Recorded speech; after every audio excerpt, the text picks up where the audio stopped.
The score, the Washington Redskins 20 and the Los Angeles Rams 10 at halftime. A brilliant resurgence by the veteran Redskin team in the second quarter.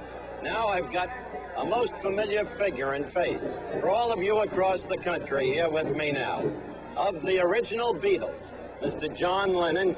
John, nice to see you, John. Nice Want to move that up just a little closer? How are you? What's been your view of this American professional football scene? It's an amazing event and sight. It makes rock concerts look like tea parties. But I must say, the first thing I heard when I got in was I'm playing a Beatles tune yesterday, which cheered me up no end.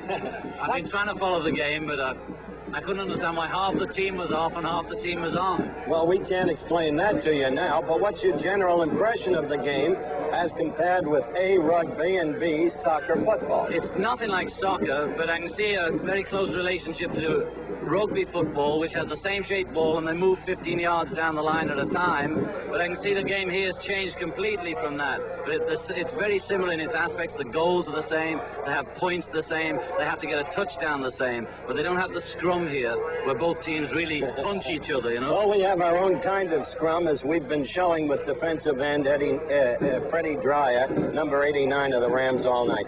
Will the Beatles ever reunite? You never know. You never know. I mean, it's always in the wind. If it looked like this, it might be worth doing, right?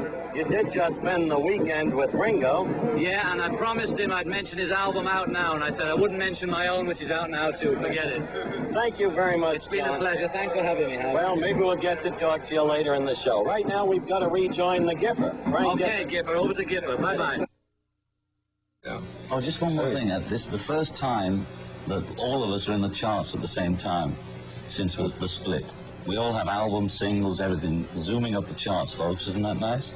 Separately, but together. You want to hold it up? Well, I wouldn't want to be so commercial as to hold up Walls and Bridges, number 1 with a bullet, out now with a new single, number 9, Dream. At your local store, thank you. God bless you, and let's get on with business. Just did the business. Oh, I did. Good, good.